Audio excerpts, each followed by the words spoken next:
It's the future of our entire country that's at stake. I've spent all my life campaigning for this. We all have. What is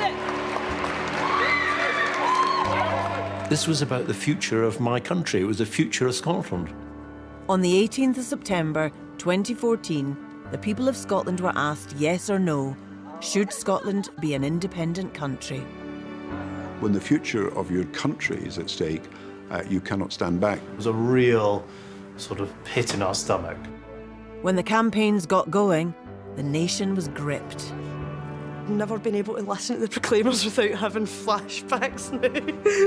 It was people just getting off their bahookies and getting out there.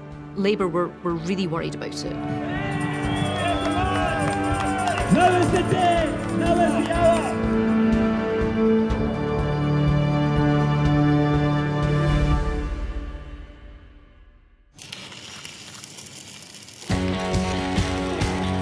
I'm honoured to announce that on Thursday, the 18th of September 2014, we will hold Scotland's referendum, a historic day when the people will decide Scotland's future.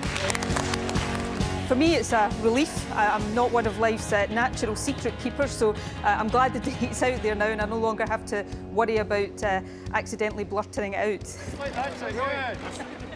I felt in my waters, I thought 2014 is not going to be a bad year. The Commonwealth Games, the Ryder Cup, the anniversary of Bannockburn. I thought, that's the right atmosphere. Just over here, First Minister.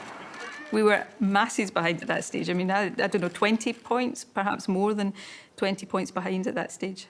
I remember on that day thinking, we've got a mountain to climb. When Alex Salmond and Nicola Sturgeon announced the date of the referendum, I went, right, I'm joining. Now we've got a date, I've got a purpose, then I want to be as involved as I possibly can.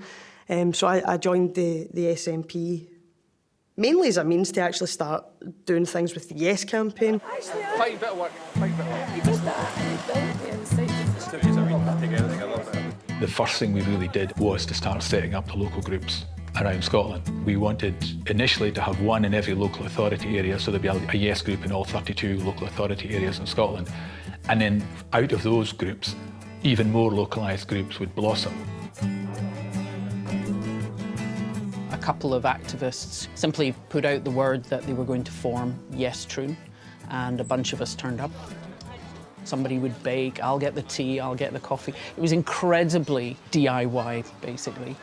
It was people just, getting off their bahookies and getting out there and actually wanting to change things. I encountered the National Collective in a pub in the East End of Edinburgh. This upstairs room was heaving. I mean, it was stowed up. You hear about the idea of people hanging off the rafters, but I'm sure there were literally people hanging off the rafters.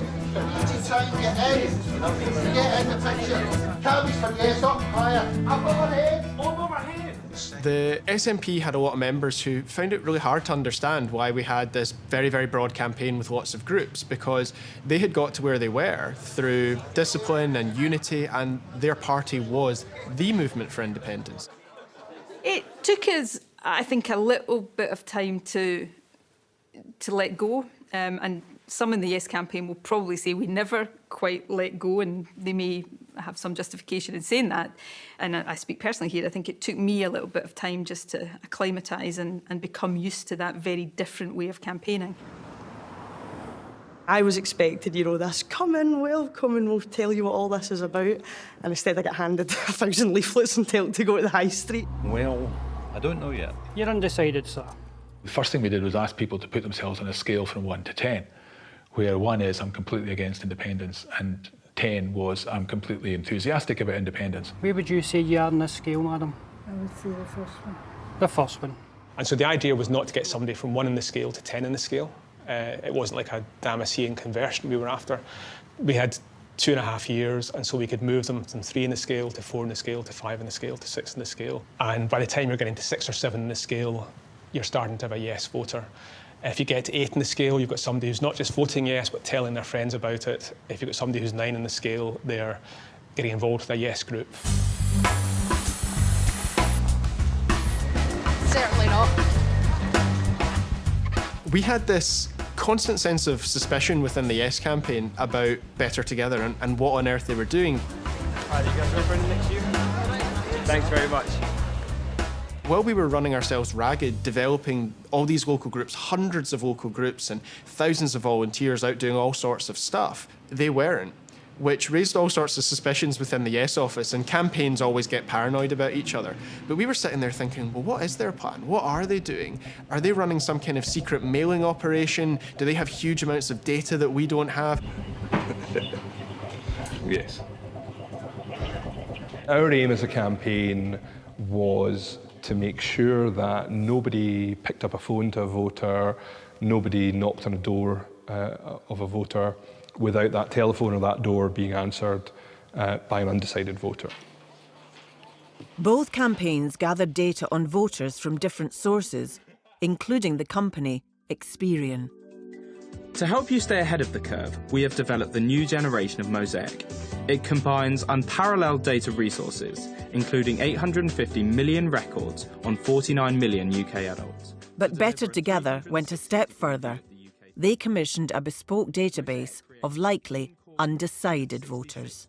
We had a huge amount of information about who these people were likely to be. So what their social values were, their view of the world, their economic circumstances. I've just voted chap number 92, I think it is. They used this demographic data to target neighbourhoods with the most undecided voters. So we were gradually refining down, because it was a debate in the end, which was about less than a third of the population who were genuinely open-minded about this question. The job of the campaign is to persuade the undecideds. And it was clear there was a group of people in Scottish opinion who had kind of some emotional attachment to the concept of independence and thought it was a kind of rather romantic idea, but were nervous, quite rightly so in my view, of the economic risks that involved.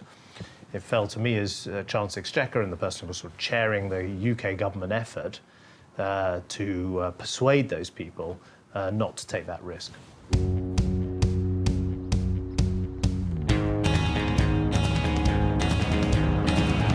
In Whitehall, George Osborne switched on the government machine. I think an absolutely central decision we took was to undertake real, detailed, authentic analysis into what separating Scotland out from the rest of the UK would involve. Of course, that had never been done. The British state had never done that. We internally called it the Case for the United Kingdom, CFUK, which was thankfully caught at the last minute and became the Scotland Analysis Programme. And what emerged very quickly was an absolutely central issue was the currency. What was the fate of the pound north of the border if Scotland voted to be independent? It was potentially the absolutely killer point in the referendum. George Osborne was about to get his chance on the currency question. In Edinburgh, the Deputy First Minister had been quietly running her own team of civil servants. They were writing a white paper that set out what an independent Scotland would look like. I remember sitting down with the team within the Scottish Government who were tasked with writing the white paper and thinking back then this is an enormous, almost impossible task, not because the case was impossible, far from it, but just distilling it in a way that we had to do was very difficult. We're live in Glasgow as the Scottish Government unveils its blueprint for how the country would be run in future. This is where the Guide to Independence will be launched by the Scottish Government in just a few hours' time. And they say it will answer all voters' questions. Nicola Sturgeon's team had worked in secrecy. Even on the day the white paper was released, only a few people knew what was in it. This white paper is the most detailed blueprint that any people have ever been offered anywhere in the world as a basis for becoming an independent country. After we'd set out chapter by chapter how independence would work, we had this section at the back that was just a big question and answers. Everything from currency to foreign affairs through to will we have our own entry in the Eurovision Song Contest. I wanted the white paper, as well as setting the vision, to have a really good go at answering every conceivable question that somebody could have. There were more pages and more questions about whether you would still be able to get Strictly Come Dancing on the BBC in an independent Scotland than there were tables of figures about what the finances of an independent Scotland might look like. It didn't delight everybody, even in the Yes campaign. Not everybody agreed with this, but we were really upfront and frank in advance about the trade-offs and the compromises that we would require to make, given the fact that Scotland would be an independent country in an interdependent world. The White Paper needed to say what currency Scotland would use.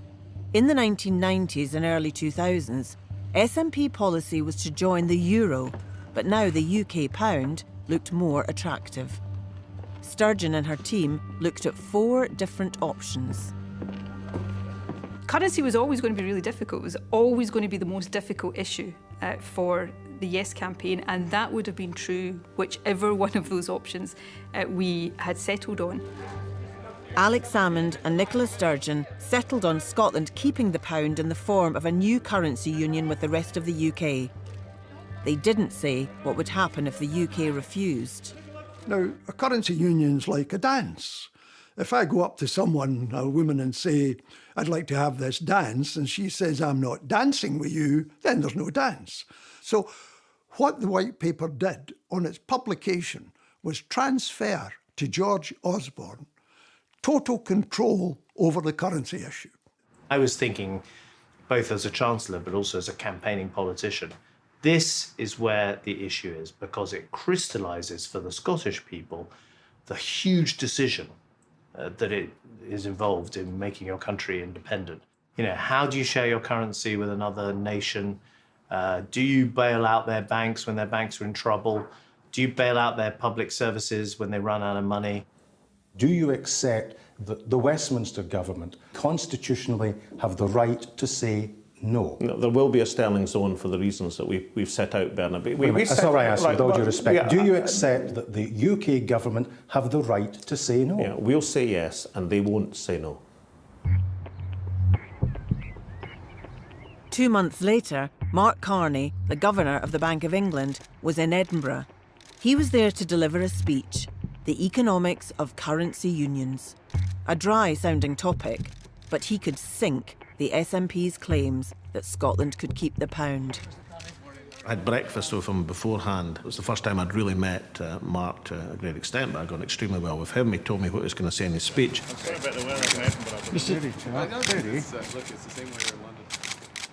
Any arrangement to retain sterling in an independent Scotland would need to be negotiated between Westminster and Holyrood. In deadpan tones, the Canadian Governor of the Bank of England carefully avoided any statement that seemed to take sides. Well, I don't think it's appropriate for me to comment directly on anything that the Scottish Government has said or or anyone from Westminster. It was, from our point of view, if anything, quite helpful, because it clearly did not say the policy we were putting forward was impossible. It said, look, any union, currency union, you concede a certain degree of sovereignty. Well, we knew that, but there were advantages as well as disadvantages. As you'd expect from the Governor of the Bank of England, he had to be neutral, but he was simply saying, if you want to have a currency union, there are consequences. If you've got a single currency, you need an economic union and you need a political union. It's 5 o'clock, very good evening. Our main story is the major intervention in the debate on Scottish independence by the Governor of the Bank of England. Mark Carney said that any plans for an independent Scotland to share the pound with the rest of the UK needed careful consideration. Now, I wasn't sent to cover that story, but I remember sitting in my office in Westminster, watching our 5 o'clock news bulletin and seeing this very nuanced piece. Mark Carney says he's not a politician, but he did a pretty good impression of one today. Pressed on the detail of what he meant in his speech, I thought, I wonder if he was really that subtle. Part of my job, part of the job of being political editor at the BBC, decoding what people in public life said, making it real for people, making it comprehensible. And frankly, I didn't think we were doing a very good job of that. So when I saw the actual text of the Governor of the Bank of England talking about clear risks of sharing the pound, that's what I tried to do on my blog. That's why I talked myself onto the 10 o'clock news that night. The Scottish Government has stated In the event of independence, it would seek to retain sterling as part of a formal currency union. Mark Carney spoke for nearly half an hour. He used the word risk 13 times and clear risks once. They would need to consider carefully what the economics of currency unions suggest are the necessary foundations for a durable union, particularly given the clear risks if these foundations are not put in place.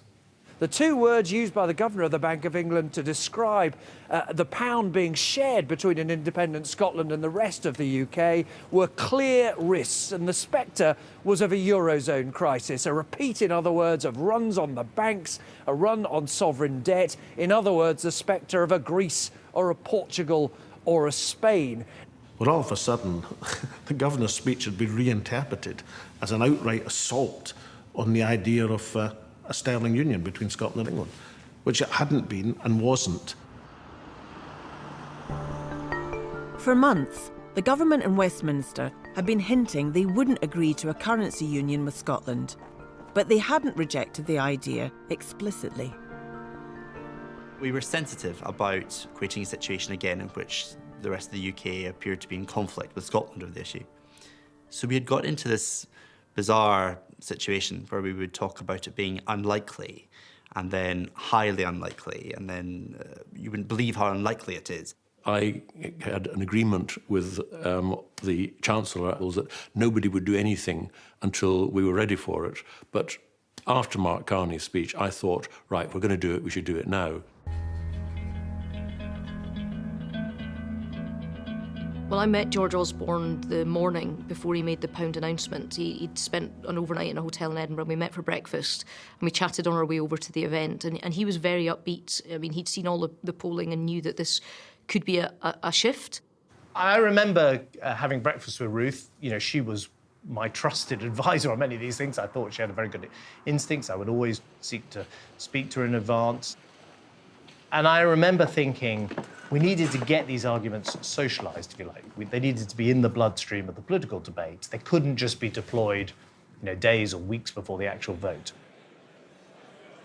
The SNP says that if Scotland becomes independent, there will be a currency union and Scotland will share the pound.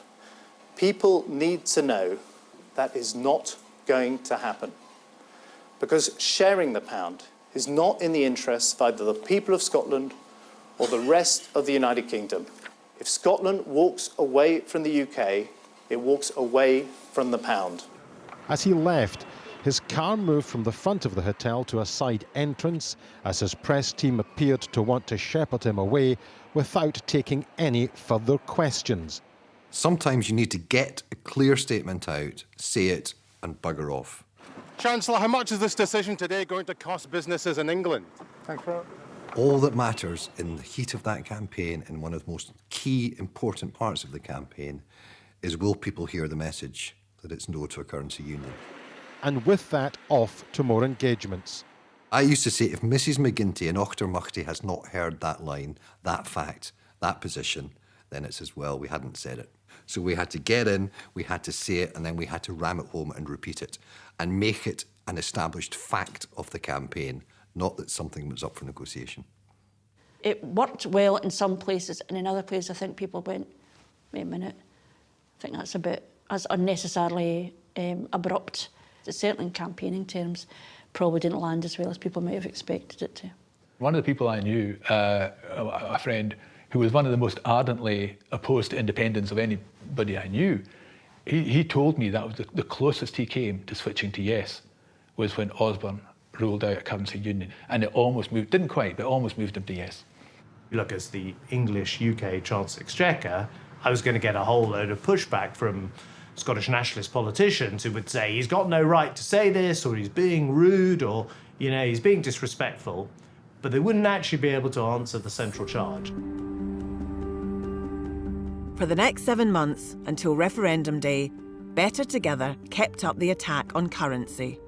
Privately, they joked their campaign was Project Fear. I get how adrenaline-fueled late-night sessions of turning out leaflets and designing campaign plans can create some wonderful things that are kept private normally. But the self-labelling of our campaign as Project Fear was horrific. It shone a lens at some of the thinking that was going on in the campaign, and we were constantly rebutting it. The Yes side also unleashed a line of argument their opponents said was negative campaigning. They basically said, if you don't vote yes, the NHS is going to be privatised. They had no basis for that. It was completely, as far as I could tell, a campaigning tool. It was pure scaremongering from their side, but it seemed to have some traction in some communities. Yes Scotland didn't hit upon risks to the NHS through spin doctors or political professionals. It came from one of the grassroots groups. Women aren't going to wait for permission to be heard in this debate. It's very clear that if we don't organise ourselves and make our voices heard, nobody's really inviting us, but we will be heard. We were not formally part of the structure of the Yes campaign because we had launched before they had even launched. Women were getting involved in Women for Independence at their local level. It wasn't that it was being directed by some sort of central organisation. The local groups would get together all over the country, and then we started mushrooming. I held my first Women for Indie Cafe here in Troon in January 2014, and then did another one a few months later and was invited to join the executive of Women for Independence for Ayrshire. I spoke about health and I spoke about the NHS and some of the things that were happening to the NHS in England. And they invited me to go and speak to a Women for Independence event in Straven. The men were making the tea and serving the cake, which I think is quite appropriate. And one of them, when I arrived, kind of asked, would I mind if he videoed my speech on an iPad? And he asked if he could put it in YouTube, and I thought, that's great, I can show it to my mum. And so people think, well, I'll vote no because everything's okay. I'm sorry, in 5 years, England will not have an NHS as you understand it. And if we vote no, in 10 years, neither will we. Because they control the pocket money. It's one of the things that you see and go, this is important, more people need to see this. Stuart Campbell ran Wings Over Scotland, a blog with a passionate following of Yes supporters. This woman is obviously extremely expert in her field. I just immediately saw it and thought, we have to show this to everybody we can. Someone emailed me and said, you've gone viral. You're at 1,000, and by the time I got in, it was like 9,000, and it just kept growing. To a traditional, public-based cooperative... I'd seen Philippa's video. I knew the health service was the leading issue. When you're arguing on the Constitution, you don't argue just on constitutional issues. You argue how the Constitution will impact on things that really matter to people. The Yes campaign worked hard to build a huge social media network. They now used it to amplify Dr. Whitford's message and argue that a no vote was a step towards the privatisation of the NHS. We treated this like a major strategic project, so we had a very long kind of suite of messages that we needed to convey, and we also had a very, very large number of graphics and videos around threat to the NHS if we don't become independent. Labour were really worried about it. Some of the doors that they'd knocked on, they went back to, and people had changed their vote because of it. So I think there was a general sense in Better Together, we need to get a counter-narrative out there fast. 10th of June 2014. With 100 days to go, the polls were still showing no comfortably ahead, but they were fluctuating. With every day that passes, more people start to think about the issues with a view to making up their mind. But there's 100 days to go. It's not the same thing, but I remember well about 100 days out from the last Scottish Parliament election. Nobody would have predicted then that the SNP was going to win that election with such an overwhelming landslide of support. That summer, 2 polls were asked the question, who do you think has run the most effective campaign? Yes Scotland came out top in both by 2-1. By the time you got to halfway through 2014, it was pretty clear that if you were yes, you were saying it to everybody that you met and you had a badge. If you did not have a badge, therefore, the chances are you were essentially likely to be voting no, you might say. People were reluctant to stick their heads above the parapet. And, people would say, I'm not putting a sticker on my car or a poster in my window. And, there's no doubt that a lot of no voters were, reluctant to say very much about it. For the 100 days mark, Better Together had made plans. It was time to rebrand the campaign. All of us involved in setting the strategy were struggling with the question of how do we transition from the Better Together campaign to the reality that we were going to ask people to put a cross next to no on the ballot paper. Your campaign has to, in a referendum, have a name which is directive. We knew we had to be no at some point. Actually, it was Douglas Alexander who solved that challenge in a way that only Douglas Alexander could, by spending his evenings and weekends watching YouTube videos of other campaigns around the world. Pierre Elliott Trudeau! I found a YouTube video of Pierre Elliott Trudeau, the then Canadian Prime Minister's closing address in the 1980 Quebec referendum. Nobody said it was easy.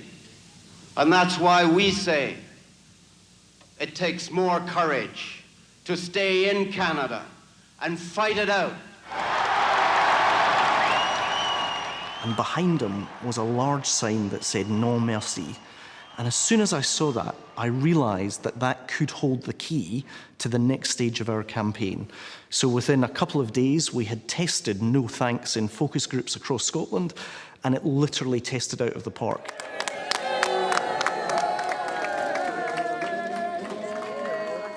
It tested very well because it sounded respectful and it sounded considered. We're not dismissing this out of hand. It's not a stupid idea. Scotland's a great country. Of course it's entitled to consider this. But on reflection, no thanks. That was not a great day for me. When I saw no thanks as a slogan, up to then, they had just been so horribly negative and they just not got it together. And I thought we were fine. And then I thought no thanks was actually really, really clever. And I thought, yeah, we might actually have a bit of a problem here because it was a much, much better form of messaging than they've been doing beforehand. Everybody get stickers and badges and things on that? Yep. The other thing about it was, of course, in people's profile pictures on social media, Better Together was useless. You couldn't get it alongside your photograph on your social media profile, whereas you could with No Thanks. So No Thanks was a smart move. One of the few times I thought they got something right. With a newly rebranded campaign and only 3 months till polling day, a big Labour figure, former Secretary of State for Scotland, Jim Murphy, decided to take his message on tour. Well, good afternoon, ladies and gentlemen. There was just a dynamic developing, which was that the Yes campaign were more public, they were more vocal, they were more visible. And I thought, to hell with this. I'm proud of my politics. We shouldn't be reticent. We shouldn't be in any way apologetic. I'm going to go out and make the case. I'll go to 100 places rather than use the traditional soapbox of many politicians. I'm teetotal, so I use my favourite drink, Iron Brew, pre-sugar tax. And the idea was to have some fun, to have a focal point, to show that we were proud of our politics and our argument. And for me, most importantly, was to show that nationalism didn't own the streets. And I'm glad someone's brought my flag, because that's a flag that's all of our property, not just one political party or not just one cause. The campaign that the SNP ran was to present the issue as, are you in favour of Scotland or are you in favour of Britain? And the danger of that was that people who were supporting a no vote, people who were supporting the Union, were starting to be seen by people in Scotland as anti-patriotic. Out taking the message, loud and proud, that we are patriotically Scottish and we want Scotland to remain part of the United Kingdom. And it was old-fashioned traditional politics. And people like to argue. They like to argue about politics, football, religion, everything. It's the future of our entire country that's at stake. I was in Bathgate, I think it was, and a man went in, came out of one of the shops with a 12-pack of toilet roll, and he just put it on my iron brew crates at my feet, and he said, "Big man, this is for you. You've been talking shite all day. So this is to clean up the mess when you're finished with your speech."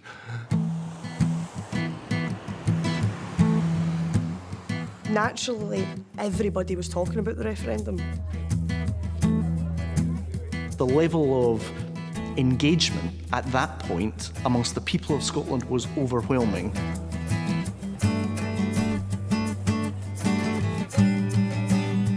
And everywhere you went, you know, when you went for a pint of milk, people were talking about the referendum. When, you know, on the train, everywhere, everybody was talking about it. The person who cuts my hair actually had never voted in her life before, but independence was the first thing that she felt was worth voting for, that she felt powerful, that her vote was going to make a difference. So she went out and registered to vote.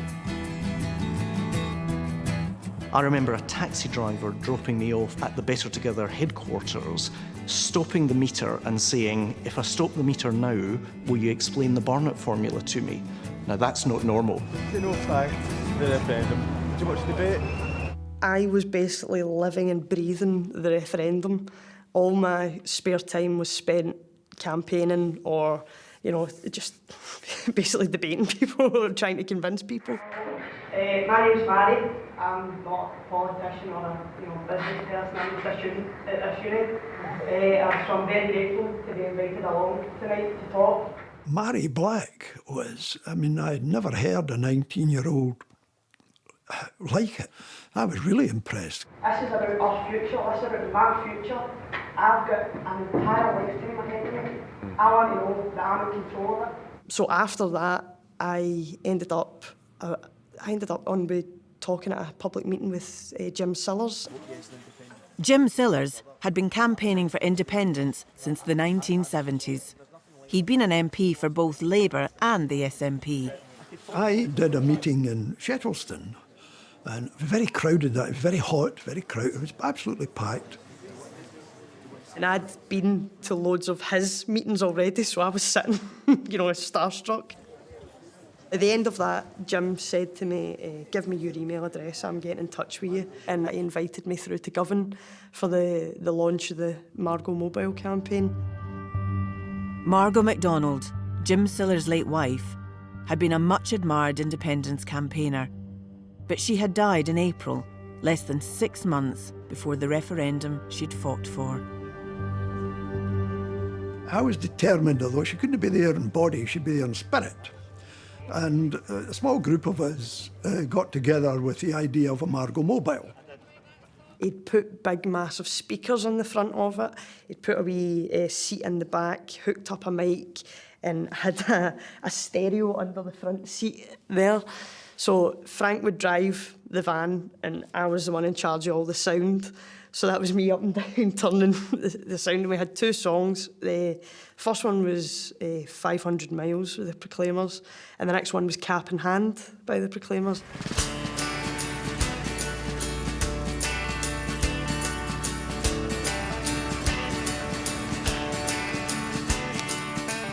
And we decided where we were going to go, whose vote were we after, and we said we're after the Labour vote. We thought the Labour vote was crucial to winning. Wherever there was a working class area that you knew had in fact voted Labour before, that's where we went.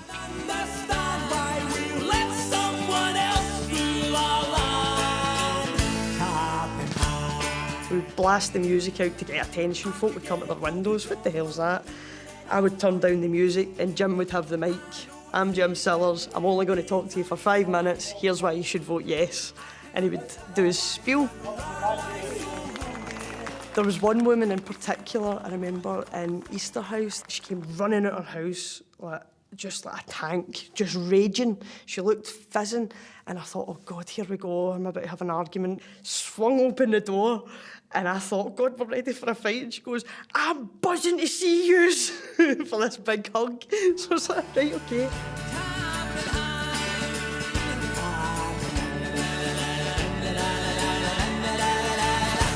I've never been able to listen to the Proclaimers without having flashbacks now. Well, my nominations are, in a sisterly fashion, Joanne Lamont. Secondly, my dear friend and colleague, Shona Robison. And thirdly, deputy to deputy, Nick Clegg. Go for it.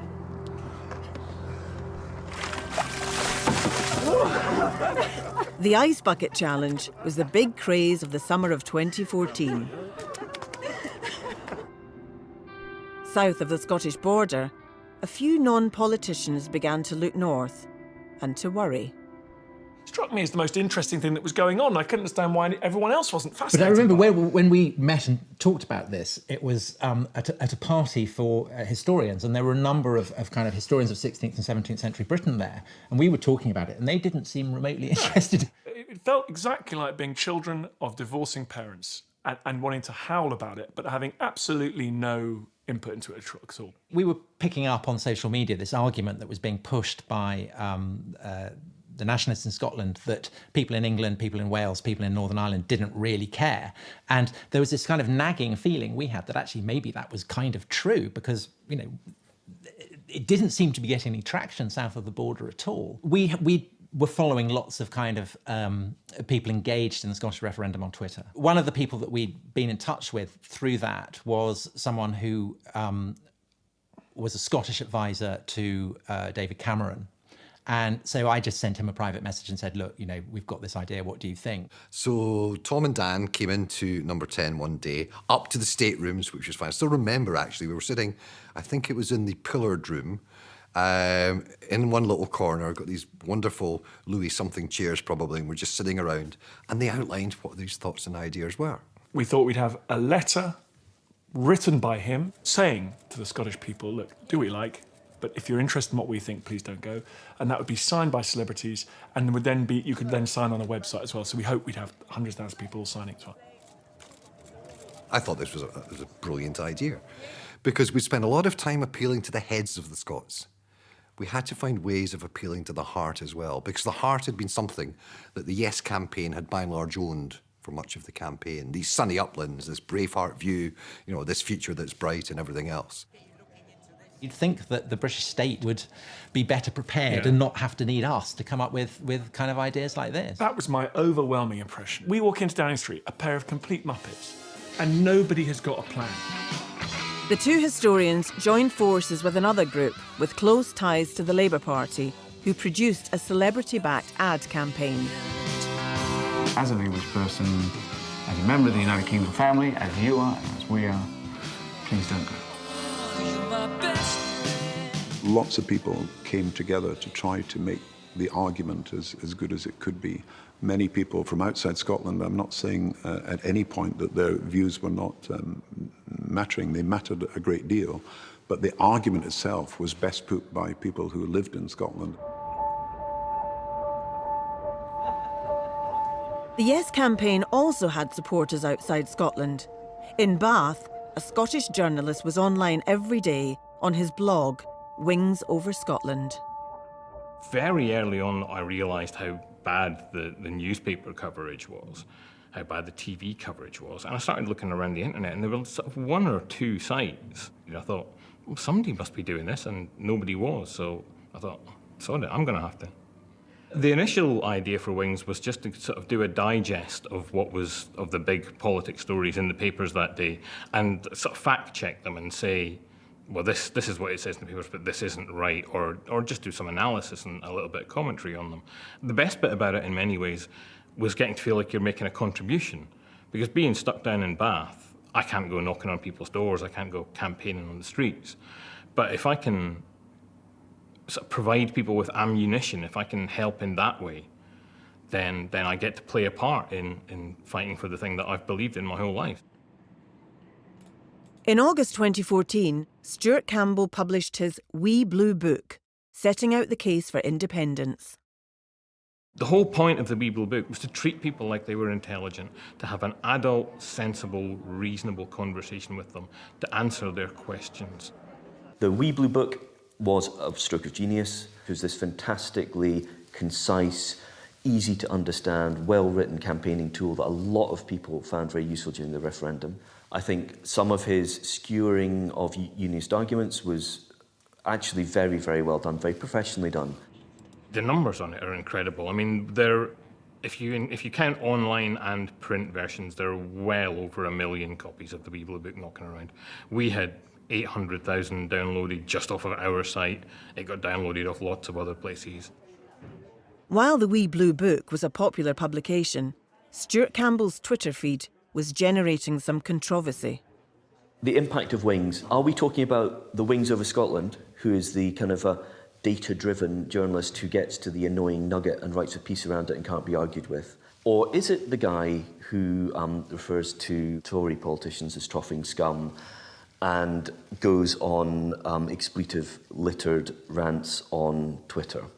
Because, this guy was very helpful. This guy really wasn't. If I say something, let's say, colourful on Twitter, and some newspaper decides to blow it up into some ridiculous fuss over nothing, what that does is it brings people to the website, and they see that it's nothing like that. As tensions rose in the debate, Jim Murphy found that his rallies were being dominated by Yes supporters.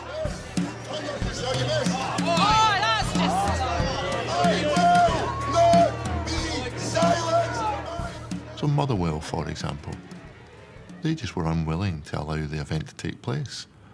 And probably 100 or so people turned up. Now, 100 or so people with Yes stickers don't just turn up. It was completely orchestrated. And so we set up our table with our stickers and leaflets. They just knocked, they didn't take the leaflets, they just kicked the table over. Pushing and jostling, just staying one side of the law. But it was, for people there, it was absolutely intimidating. I think it was pretty unpleasant for a lot of the Better Together staff members who were with them. And in the end, the temperature just became too high, and really for the safety of our staff, the decision was made to sort of suspend it. Everybody got abuse. I mean, I had, guys with Union Jacks and running at me and things. The strangest thing I had thrown at me was a Bovril cube. But it wasn't just any Bovril cube. They'd unwrapped it and flung it, and I thought, that's a lot of effort. And it's not even hurting, but okay. So, strange things were happening everywhere. Well, online, passions were ferociously high, and I think that the Scottish referendum was a kind of the first great convulsive political debate in which social media's kind of powers for good and very much for bad were on show. You were more the object of hatred. I was the object of hatred. Because of your father-in-law. Yeah, I should have seen that coming. Dan Snow's father-in-law, the Duke of Westminster, owned a 96,000-acre Highland estate. The idea was that I was simply his Shill. tool, his shill, to make sure that he could hold on to his ill-gotten lands. Incredibly, I hadn't made that link because it's not something that is part of my life particularly. I guess it happened on both sides, but we were getting it from the Yes supporters. There would be certain phrases, certain memes, certain insults that would just come at you relentlessly, hour after hour after hour, and they would be unvarying. What I would say, and sadly, is that trolling works, absolutely. I'd love to sit here and say, but I found it bracing, and it only strengthened my resolve to get involved in things I care about in the future, but it was brutal. It's brutal. The Cybernet thing definitely hurt us. Unequivocally, people being abusive online did not help the Yes campaign. Other countries' independence campaigns have waded knee-deep in blood. All we did was occasionally call each other some names on Twitter, The idea that Scottish people are shocked by a few swear words is laughable. The issue around online abuse was not fairly portrayed in the media. I think the fact that we just had vastly more supporters online made it look like there were vastly more of us being abusive than there were of them. I certainly got my fair share of people wishing that I would die in a fire, and got a lot of abuse to my email inbox. That August saw the rarest of things, a sunny Scottish summer, and it arrived just in time for the Commonwealth Games. Alex Salmond's plan to hold the referendum in the positive glow of a successful Games seemed to be working. Referendum campaigning was on hold during the competitions, but as soon as the Games were over, both sides faced a key challenge. 2 debates between Alex Salmond and Alistair Darling broadcast live. There was a lot of negotiation back and forth about when the debates would actually be. We'd always wanted it to be the first one to be following the Commonwealth Games, the idea being if you deliver a successful Commonwealth Games, people are feeling good about themselves, and you go into the debate about your future thereafter. So that had always been the strategy. Alex Salmond had a reputation as a skilled debater. For decades, he'd been honing his arguments for independence. This was his chance. Making the case for independence is the First Minister, Alex Salmond, and making the case for the Union is the leader of Better Together, Alistair Darling. Please welcome them. So I think we probably spent a good week on preparing Alistair for the first debate. So we set up a fake studio. We got in podiums which were identical to the ones which we were using. It was a process, and you could see Alistair growing in confidence and becoming better and better. If you're going to have a debate on television, you're a fool if you go in there without having prepared. You know, they're hard work. There is no one I know of anywhere in the world that doesn't prepare for these things. Alex Salmond and his team were also preparing for the debate. Every time you heard something you didn't like from the First Minister, you had to put your hand up. And I put my hand up and I'd say, well, that was rubbish. Things were very fraught time-wise. The Commonwealth Games had just finished. They'd finished on the Sunday, and the debate was, I think, the Tuesday night. And I had to go back to Aberdeenshire and back again. You get very angsty and say, well, you know, and there goes this really tense debates back and forth. But you just have to be honest. Myself and Stephen Noon had spent hours the day before discussing, right, Alec will probably talk about this, Alec will probably talk about that. We probably think Alistair's going to say this, we probably think Alistair's going to say that. So we had prepared a range of different graphics and lines and things. And when, you know, debate bingo, when the word's used in the debate, bam, there goes the infographic. And for each possible statement, we had a text tweet, we had a graphic tweet, we had short video, we had a Facebook graphic, we had a Facebook post, we had briefing papers prepared. Mr. Darling won the toss of a coin and decided to go first. Alistair Darling. We arrived at a point with Alistair's preparation which played to his great strength, which is that he is, you know, by trade, a sort of forensically minded lawyer. And the cross-examination on the question of Plan B that he arrived on was you know, perfectly honed. The pound belongs to the UK, not to England, not to Scotland, not to Wales, not to Northern Ireland. It belongs to the United Kingdom. The Bank of England stands behind it. If we leave the United Kingdom, we leave the pound. What is your Plan B if you don't get a currency union? This is most important. This is... You know, you're preparing for the debate, you say, well, what's the character of your opponent? And, you know, Salmond does come across as being extremely self-confident, pompous at times.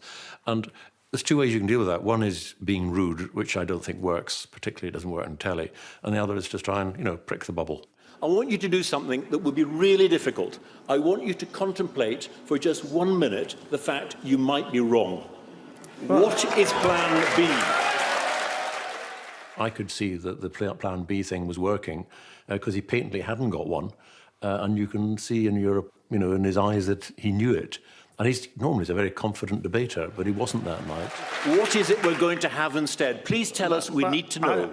I'm going to do even something more difficult than contemplating I'm wrong. I'm contemplating that you were right last year when you said it was logical and desirable. As soon as a point was made, we quickly go through our menu and then say to one of the team, right, I-17, which is like NHS on Twitter now. We did really, really well that night. We absolutely smashed it on social media. It was fantastic. There was a snag. It is now the opportunity of Alex Salmond to lead off in his cross-examination. Alex Salmond. Before the debate, Alex Salmond had had a last-minute inspiration. So Alex Salmond was in the car coming down. I was in his hotel in Glasgow. We were going to do a final briefing session, and he phoned up and he said, I've got this idea and I'm going to go with it. Basically, the No campaign was based on fear and causing as much fear and apprehension and difficulty and doubt as they possibly could. And one of the ways to handle it is humour, to ridicule it, to try and reduce it to absurdity. The No campaign have said that independence will mean we have to drive on the right-hand side of the road. Is that true, Alistair? For goodness sake, nobody's ever said that. Well, you're sorry, really Alistair. scrabbling around here. Andy You can't answer Burnham- basic questions and Andy you're going on about Burnham, driving on the wrong Shadow side of the road. Health Secretary, Heavens said above. it in Question from Holyrood Mr. magazine on the 21st of September 2013. Alistair, he's one of your shadow cabinet colleagues. This is the Did joke or he did told and not you took say him it? seriously. Come Well, on. No one's he said suggesting we'd it. have to change Mr. the side Darling, of the road. can we wait for the question? Can we wait for the question? Were you saying Andy Burnham didn't say that? Is that what you're claiming? He said it as a joke. Do you know what a joke as is, a Alex? joke. We tell jokes I every now and see. again. So he did say it. Essentially, what he was trying to do, he was trying to undermine the Better Together campaign by ridiculing some of its scare stories. But he just got stuck on this kind of the silly story stuff. And then people actually watching it thought, why is he talking about this? This has been his moment to talk about independence all this time. Independence will make us more susceptible to attacks from outer space, Alistair. Is that true? Oh, for goodness sake! Well, if we're going to have a barroom chat and a series of jokes, then I think we could really do a lot better than that. That was Philip Hammond. When he started asking about Spaceman, I thought he's lost the plot. And this was a very in-joke. It's the sort of thing that might play well during First Minister's questions in Holyrood.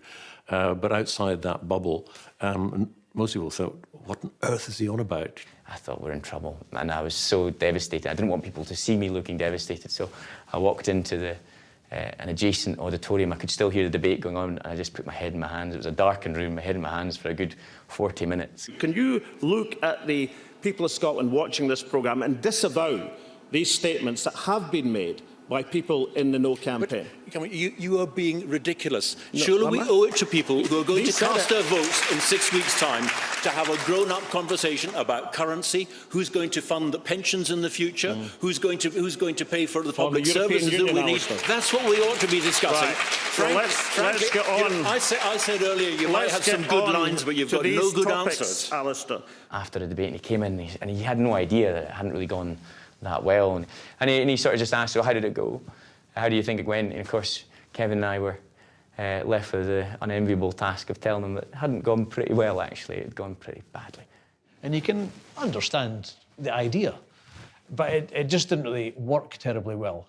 You know, it's like having a great idea last thing at night. It's less a good idea in the morning. And sometimes debates are like that. And perhaps in that time in the debate, we were not quite there yet. That's perhaps a tactic for a wee bit later on. We were about a month away from poll at that stage, maybe a bit more. So that was a mistake doing that. Good morning, First Minister. Hi. How Good. are you today? I'm great. Good. Can I take you through some of the headlines this morning, First Minister? Have you seen these? Salmond fails to find an answer. Alec takes a pounding. Next one, first round to Darling. The press, were absolutely delighted, of course, that they thought I'd got my comeuppance. Alistair's sort of demolition of Salmond on Plan B was job done as far as that was concerned. 3 weeks later, on the 25th of August, the second debate, this one on the BBC, took place at the Kelvingrove Art Gallery and Museum in Glasgow. I have never felt any tension like it in the run-up to that.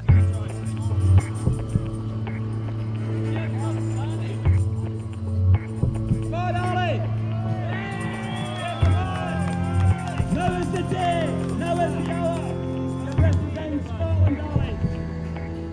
This was, I viewed as by many in the sporting yes as the last chance. as it were, and the pressure on Alex Salmond was just unbelievable. How are you feeling, Alex? Nicola came in and kind of was pretty tough with him and said this is how we should do this. I went to one of Alex's prep sessions for the second debate, and we had at times a fairly robust discussion about the things that we should change.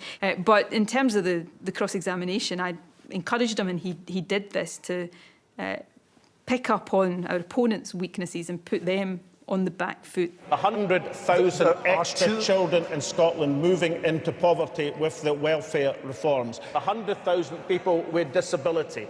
These are the people who are suffering from Westminster government. Now, it's all very well for you to say you're a Labour politician, so why are you standing here defending Conservative policies on a joint platform with a Conservative Party? Come on. I've never seen him in such potent form, and that says something, because he was a good parliamentary performer and a good debater, but he came out fighting on that occasion.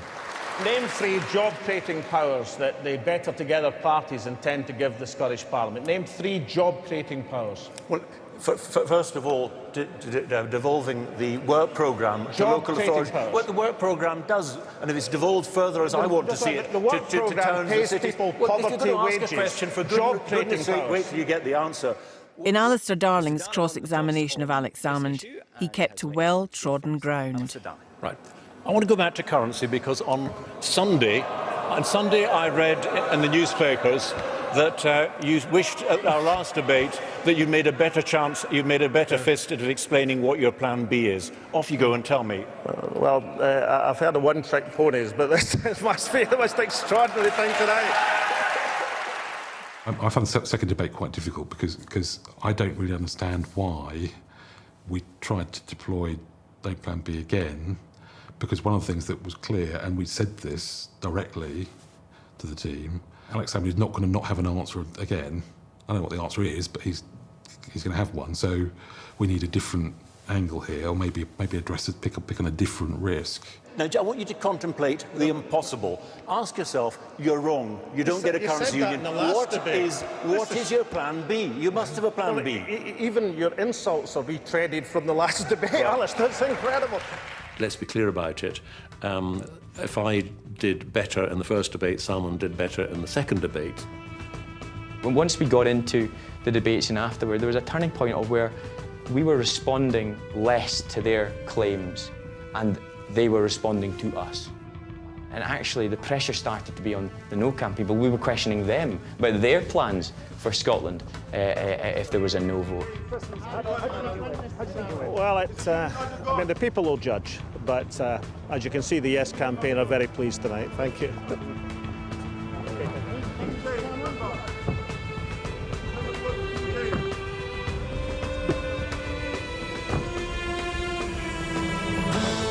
When in politics you get the momentum, they call it the big mo, you need to hammer that. Next time... Something is shifting. I didn't lock him in a room. I think that's a slight exaggeration. I remember thinking, well, interesting. What's that? Nick Robinson. By the time I spoke to him, I said, why are you doing this? And I see they're all voting yes. I mean, my first reaction was, oh, fuck.